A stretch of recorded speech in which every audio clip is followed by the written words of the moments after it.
안녕하세요, 린입니다. 오늘의 키워드는 돈입니다. 그동안 여러 에피소드를 녹음하면서 돈에 관한 얘기를 언급을 해야 되는 부분이 몇 개 있었는데 그럼에도 좀 자제하려고 했던 이유는 사람이 너무 돈돈거려도 안 좋기 때문에 그게 딱히 좋게 들리지 않을 수도 있기 때문에 최대한 배제하려고 했어요. 근데 또 우리 삶이 돈과 관련된 걱정, 돈과 관련된 이런저런 생각들을 하루라도 안 하고 살 수는 없는 것 같아요. 보통 세 가지인 것 같습니다. 돈, 건강, 인간관계. 이 세 가지가 어떻게 보면 우리 삶에 있어서 아주 중요한 요소죠. 어느 것 하나라도 빠지면 안 되는, 너무 부족해서도 안 되는, 이 세 개가 모두 이렇게 적절히 균형된 삶을 사는 게 목표고, 누구나. 그게 또 행복의 척도일 수도 있죠. 돈이 전부가 아닌 이유를 100가지 꼽을 수 있다면, 돈이 전부인 이유는 200개까지도 꼽을 수 있을 정도로 중요하죠. 사람의 인생에 있어서. 누구나 돈을 많이 벌고 싶어 합니다. 없는 사람은 없는 대로, 또 많은 사람은 많은 대로 걱정이 있는 것 같습니다. 뭐 없는 사람이야 당연히 돈을 더 많이 벌고 싶어 하는 것이 바람이겠죠. 그것이 목표이고, 돈을 조금이라도 더 많이 벌기 위해 특정 직업을 선택한다든지, 공부를 한다든지, 노력을 하죠. 반면에 이제 이미 부를 가지고 있는 사람들, 뭐 애초에 그런 집안에서 태어났거나 아니면 뭐 본인이 그 자리까지 올라갔거나 이미 남은 삶을 살아갈 수 있을 정도의 부를 추적해 놓은 상태임에도 그 이상의 자산을 쌓고 싶어 한다던가, 또 이미 가지고 있는 걸 뺏기지 않기 위해, 잃지 않기 위해 머리를 싸매야 하기도 하겠죠. 또 인생의 마지막 끝부분에 다다랐을 때 내가 남기고 할 유산, 그걸 처리하는 것도 골치 아프죠. 있는 사람이라면 이제 남은 자식들과 다른 직계 가족들이 그 남겨진 유산을 가지고 갈등을 일으킬 가능성이 높으니까. 그래서 돈이 많은 것도 문제고 적은 것도 문제인 것 같아요. 그래서 이래나 저래나 어떤 형태로든 돈에 대한 걱정은 사람이라면 피할 수 없는 것 같습니다. 그럼 그렇다고 돈이 정말 전부일까요? 돈이면 다 될까요? 저는 거기에 100%까지 동의하진 않습니다. 아마 돈이 전부인 케이스만 보며 살아왔다면 전부라고 여겼겠죠, 저도. 하지만 그렇지 않은 경우를 더 많이 봐서 이런 일종의 가치관이 잡힌 것 같습니다. 돈으로 행복을 살 수 있나? 라는 질문은 누구나 한 번쯤 다 떠올려 봤을 것 같아요. 저는 어느 정도의 행복은 살 수 있다고 생각합니다. 돈이 있으면 내 집을 마련할 수 있고, 여행을 다닐 수 있고, 가격 상관없이 내가 먹고 싶은 걸 마음껏 사먹을 수 있고, 데이트를 해도 좀 더 좋은 곳에서 할 수도 있겠죠. 뭐 호캉스를 간다든지, 해외로 간다든지, 뭐 부모님께 용돈을 더 드릴 수도 있고, 등등 돈으로 할 수 있는 게 너무 많아요. 그러니까 너무 없어도 당연히 행복에 영향을 끼치겠죠. 근데 그것도 이제 어느 정도 선이 있는 거지, 그 이상을 넘어가게 되면은 행복의 전부는 아니구나라는 걸 느끼게 해주는 그 포인트가 있다고 생각해요. 이 세상에 존재하는 모든 직업의 가치를 수입에 따라 측정할 수도 없고, 이렇게 또 인간의 행복 수치를 오직 돈으로만 기준 삼아서 측정할 수도 없습니다. 그래서 오늘은 이 돈에 대한 저의 가치관을 직업, 행복, 인간관계에 걸쳐서 공유할까 합니다. 그럼 바로 시작해볼게요. 여러분도 아시다시피 제가 팟캐스트와 최근에 브런치 스토리에서 작가로 활동하면서 글을 쓰고 있죠. 아직 확인을 못 해보신 분들이 있으시면 제가 링크 항상 걸어두니까요. 들어가서 저의 어학연수 스토리를 담은 책도 매주 한 편씩 올리고 있고요. 또 팟캐스트 에피소드도 글로 확인하실 수 있으니까 많은 관심 부탁드립니다. 어쨌든 제가 본업 외에 이 두 가지를 병행하고 있어요. 지지난주에도 말씀드렸다시피 취미로 시작을 했습니다. 아마 여기서 누구는 이렇게 생각할 수도 있을 것 같아요. 돈도 안 되는 것만 골라서 한다. 작가가 얼마나 배고픈 직업인데. 팟캐스트? 팟캐스터? 뭐 유튜브처럼 조회수로 돈 버는 것도 아니고, 뭐 아주 그렇게 큰 돈벌이도 안 되는데 굳이 왜 할까? 그래서 이런 얘기를 들을 때마다 때로는 취미생활인데 뭐가 어때? 내가 하고 싶어서 하는 건데. 이렇게 생각하다가도 또 어떤 날은 그러게 나 왜 하냐 이거? 뭐 본업으로 전환할 수 있을 만큼의 그런 큰 수입을 가져다 주는 것도 아니고 도대체 뭘 바라면서 하는 거야? 뭐 회사에 다니는 직장인 같은 경우는 승진을 목표로 하죠. 승진을 해야 봉급이 오르니까. 하지만 제가 하는 이런 창작 일들은 그렇게 잘 짜여진 단계가 있는 게 아니니까 어떻게 보면 목표라는 걸 좀 잡기가 애매할 수 있죠. 약간 뜬구름 잡는 기분? 그래서 저를 포함한 소위 크리에이터들은 대박을 바라면서 합니다. 유튜버 같은 경우는 이제 알고리즘의 채택을 받기 위해서 언젠가 그렇게 빵 뜰 날을 그날을 기다리며 열심히 컨텐츠를 만들죠. 근데 또 그날이 올지 안 올지도 모르는 거예요.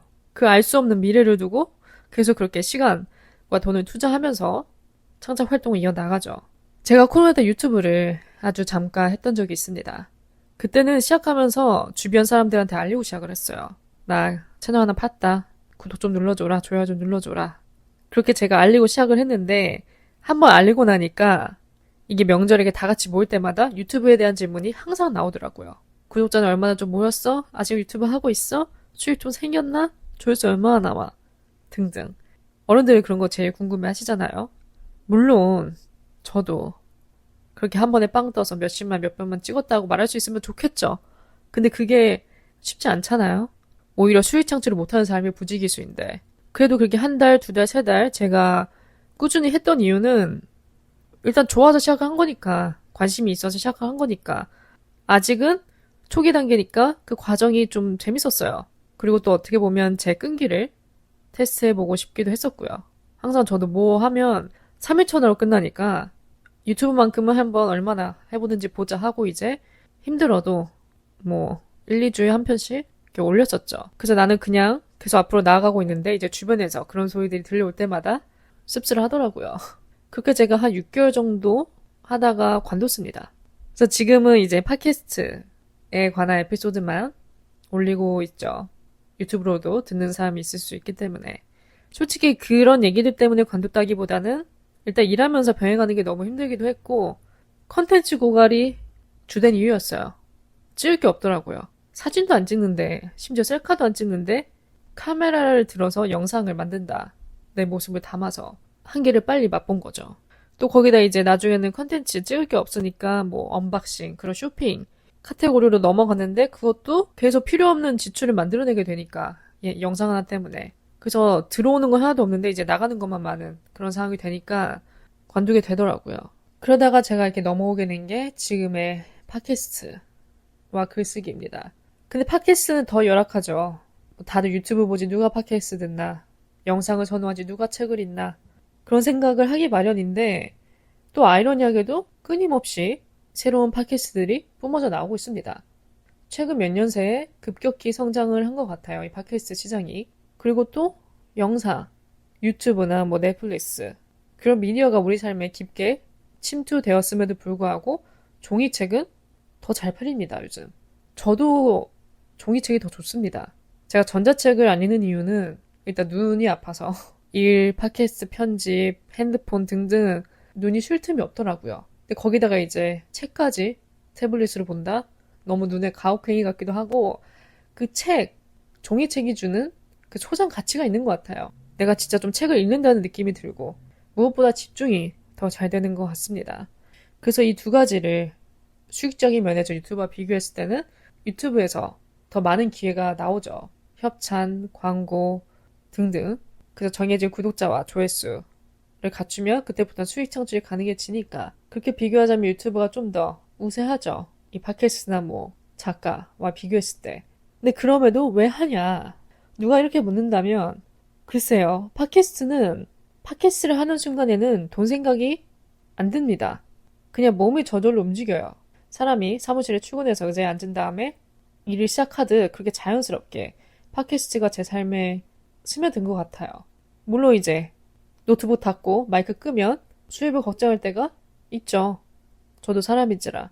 근데 그것도 일시적이지 다시 이제 월크 모드로 들어가면 딱히 생각이 안 나더라고요. 제가 혼자 있는 게 좋아 팟캐스트 1주년 에피소드를 만들면서 꾸준함을 언급을 했습니다. 어떻게 취미를 1년 동안 유지할 수 있었는지 그 비결 등등을 말했는데 이 꾸준함이라는 게 굉장히 어려운 거더라고요. 왜냐? 수많은 방해 요소가 있거든요. 이 방해 요소 중에는 의지도 있지만 사람들의 시선도 포함됩니다. 제가 앞서 말했듯이. 그러니까 내가 아무리 이렇게 열심히 하고 있어도 누가 그거 딱히 희소성도 없는데 왜 이렇게 열심히 해? 이런 얘기를 들으면 당연히 영향을 받게 돼요. 그래서 이런 데 아랑곳하지 않고 계속 갈 길 가는 게 꾸준함인 건데 쉽지 않은 거죠. 그래서 글쓰기도 같은 맥락입니다. 평소에 이런저런 뭐 부정적인 생각, 돈 생각 다 해도 막상 글을 쓰기 시작하면 생각이 안 나요. 나도 모르게 빠져드는 거죠. 그리고 두 번째는 무엇보다 뿌듯함이 큽니다. 제가 1년 동안 해온 에피소드 40 몇 개를 이렇게 쭉 훑어보니까 나름 좀 뿌듯함이 생기더라고요. 그렇게 매주 한 편의 창작물이 탄생되는 걸 보니까. 그래서 내가 만들어낸 창작물들을 눈으로 확인할 때마다 아, 나도 한다면 할 수 있는 사람이구나. 여태까지 의지 박약에 게을러서 뭐든 시작하면 3일을 못 넘기는 그런 사람인 줄 알았는데 하다 보면 되는구나. 라는 거 어떻게 보면 처음 느끼게 해준 것 같아요. 그래서 돈, 숫자, 눈에 보이는 그런 수치가 아닌 내가 그것에 집중하는 과정과 거기에서 나오는 결과물에서 만족과 행복감을 얻는 것 같습니다. 제가 이런 가치관을 가지게 된 게 그렇게 오래되지 않았습니다. 저도 비로소 창작 활동을 시작하고 나서야 깨닫게 된 거예요. 저도 이전에는 주변에 이런 레드오션에 뛰어드는 사람들 보면서 벌어먹기 힘든 일을 굳이 왜 발벗고 뛰어들까? 이 세상에 유튜버가 몇 명인데, 가수가 몇 명인데, 작가가 몇 명인데, 또 어떠한 눈에 보이는 이렇다 성과가 없는 상황에도 계속 그것을 놓지 않는 그 창작 활동을 계속 이어가는 사람들을 보면서도 이렇게 오랫동안 임했는데 아직도 어떠한 결실을 못 맺었으면 이제는 손을 떼야 하지 않을까? 왜 계속 붙잡고 있을까? 이렇게 생각했었어요. 근데 이것도 이제 제가 막상 뛰어들어 보니까 왜 붙잡고 있는지 알겠더라고요. 아마 그런 분들에게 그걸 왜 붙잡고 있냐고 물어본다면 대부분 좋으니까, 하고 싶으니까 라고 대답할 것 같아요. 그래서 잘 풀리지 않을 가능성이 있음에도, 그것을 알고 있음에도 그 자리를 꿋꿋이 지켜나가는 게 얼마나 가치 있는 일인지 서서히 좀 깨닫게 되는 것 같습니다. 그럼 지금까지는 이 돈과 직업에 관련된 부분을 살펴봤고 이제는 행복 부분으로 한번 넘어가 볼까 해요. 돈이 행복의 전부가 아닌 케이스는 아마 미디어에 노출되는 사람들을 보면 쉽게 알 수 있을 것 같아요. 돈, 명성 다 얻었지만 개인 사생활은 보장받지 못하는 셀럽들, 특히 할리우드 스타들 같은 경우는 파파라치한테 시달리죠. 집 주소까지 노출돼서 집에 스토커가 쫓아오거나 프라이빗한 휴가를 즐기고 싶어서 최대한 사람 없는 섬을 하나 렌트를 해서 휴가를 즐겨도 꼭 그런 소식들을 알고 따라오는 파파라치들이 배를 타고 가서 사진을 찍는다던가 정말 기상천외한 일들이 일어나고 있는 것 같아요. 그래서 어떻게 보면 사생활과 돈을 바꾼 셈이죠. 그래서 어떻게 보면 세상에 꽁이 없다는 게 맞는 말 같아요. 하나를 가지면 하나를 포기해야 되는. 그렇게 작용되는 인생의 원리가 굉장히 흥미롭습니다, 저는. 이런 연예인들 얘기가 나온 김에 좀 더 깊게 들어가 보자면 돈이 너무 많아도 문제가 되는 케이스가 많습니다. 남는 게 시간과 돈밖에 없는 사람들은 자꾸 생각이 허튼 대로 빠질 수 있는 거죠.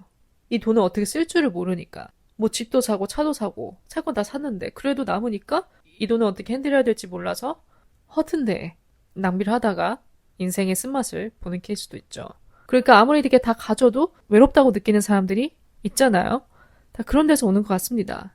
돈으로 사람 마음을 살 수 없다는 게 돈이 많은 만큼 내가 주변에 진정한 사람들, 진정한 친구들을 많이 확보할 수 있다는 그런 보장도 없고 오히려 내가 올라간 그 위치를 시샘하는 사람도 생길 거고 어떻게 좀 노려서 등쳐먹으려는 사람도 생길 것이고 그러니까 그런 돈과 명성 그런 거를 쌓을 때마다 감당해야 되는 무게가 더 늘어나는 거죠.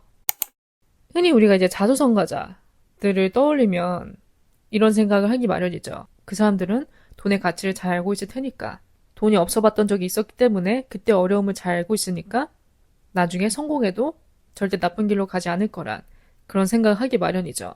근데 꼭 그렇지만도 않더라고요. 그러니까 이 돈이 사람을 바꿔놓을 수 있다는 얘기죠. 충분히. 자수성가한 사람들 중에서는 물론 돈을 꽉 쥐려고 하지도 않고 베푸는 사람이 있는가 하면 한 번 돈의 맛을 보니까 인생 처음으로 그 맛을 보니까 욕심이 생겨서 이런저런 편법을 다 동원해서라도 그 돈을 불리려는 사람도 있고 다 다른 것 같습니다. 그래서 돈이라는 게 무서운 것 같아요. 초심을 잃게 하니까. 사람은 변하지 않는다고 저도 믿는 편이지만 돈 앞에서는 안 좋은 쪽으로 변할 가능성이 좀 더 크다고 봅니다. 개인의 도덕성과 직결이 되는 것 같아요. 이 돈이라는 게. 아무리 모든 명성, 부를 다 쌓아도 부도덕적으로 산다면 그건 아무 의미가 없는 거죠. 마지막은 건강을 꼭 짚어보고 마무리하고 싶습니다. 돈 많다고 장수하는 게 아니죠. 근데 또 돈과 건강을 떼어놓으려야 떼어놓을 수 없는 게 물론 어느 정도의 돈이 있으면 의료적 혜택을 받을 수 있는 기회가 많아지니까 무엇보다 병원비 걱정이 좀 덜하게 되는 그런 부분이 있겠죠. 근데 또 그렇게 받을 수 있는 치료를 다 받는다고 해서 금방 완치되거나 수명이 늘어나는 것도 아닙니다. 그리고 또 건강이란 게 어떻게 예측할 수가 없으니까. 사람 몸이 너무 복잡하잖아요. 왜 그런 질병이 생기는지 어떻게 뚜렷한 원인을 캐치해내기가 힘들 만큼 복잡하죠. 그래서 우리가 최대 할 수 있는 거는 뭐 건강하게 먹고 운동하고 좋은 식습관을 유지하는 게 어떻게 보면 전부인데, 또 이렇게 예기치 못한 질병에 있어서 사람이 어떻게 대처할 수가 없는 그런 케이스를 보다 보면 뭐 모든 게 다 돈을 해결되거나 다 고칠 수 있거나 생명을 연장할 수 있거나 그런 것도 아닌 거죠. 일단 무엇보다 사람의 인생의 끝, 그 죽음을 보다 보면 더 많은 걸 느끼게 돼요. 우리는 갈 때 아무것도 가져가지 못합니다. 그런 상황 우리가 한 번이라도 보게 되면 그 순간에는 굉장히 겸손해져요. 아, 갈 때 아무것도 안 가져가는데 뭐하러 사는 동안 그렇게 아득바득 붙잡고 살았나. 겸손하게 살자, 베풀며 살자. 이렇게 하다가도 또 사람이 이런저런 변수들을 겪다 보면 다시 원래 마인드를 복귀하죠. 아니야, 돈이 전부야. 돈이 무조건 많아야 돼. 계속 이렇게 배틀을 하는 것 같아요, 머릿속에서. 얼마 전에 어떤 기사를 하나 봤습니다. 미국에 로또 1등 당첨자가 나왔는데 금액이 무려 1.8조. 파워볼 역사상 네 번째로 큰 금액이었다고 해요. 그래서 그 당첨자를 인터뷰를 했는데 알고 보니까 이 당첨자 분이 암 투병 중인 미국의 이민자였어요. 그분이 하신 말씀이 굉장히 여운에 많이 남았습니다. 뭐라고 하셨냐면, 내가 이 돈을 다 쓸 시간이 있을까? 내가 얼마나 살까? 이걸 듣고 어떻게 말을 이을 수가 없더라고요, 제가. 어떤 말을 해야 될지. 로또 1등 당첨? 누구에는 정말 꿈만 같고 기적 같은 일인데 누구에게는 물론 그 자체는 너무 기쁘겠지만 내가 이 돈을 다 쓸 시간이 있을까? 라는 생각을 안겨준다는 것을 보니까 참 인생의 행복이라는 게 뭘까? 결국 돈도 아닌 것 같은 거예요. 특히 이렇게 투병 중이신 분들에게는 내일도 눈을 뜨는 것, 눈을 뜰 수 있다는 것에 대한 감사함이 더 크지 않을까라고 어렴풋이 짐작을 해봅니다. 그래서 결국은 돌고 돌아 건강과 좋은 인간관계가 주는 행복의 요소 아닐까. 돈 물론 중요하지만 결국 전부가 될 수 없다는 게 더욱더 와닿는 계기가 된 것 같습니다. 그런 말 하잖아요. 난 돈에 관심 없어. 라고 말하는 사람 조심하라고. 돈 관심 없다고 말하는 사람 치고 진짜 관심 없는 사람 없다. 이런 얘기 하죠. 물론 모든 사람이 건강한 가치관을 가지고 있으면 좋겠죠. 그리고 그런 가치관을 실제로 행동으로 옮기는 머리와 몸을 따로 놀지 않게 앞에서는 관심 없는 척 발품을 강조하고 그러면서 뒤에서는 해먹을 거 다 해먹고 이러면 안 되겠죠. 이렇게 이질감이 생기면 안 됩니다. 그래서 여러분들도 돈에 대한 가치관, 행복에 대한 기준을 한 번씩 다시 재정립해보는 것도 좋을 것 같습니다. 오늘도 저의 얘기를 들어주신 모든 분들 감사드리고요. 내용이 마음에 들었다면 별 5개와 리뷰도 남겨주시면 좋을 것 같고 저는 또 다음 에피소드로 찾아뵙겠습니다.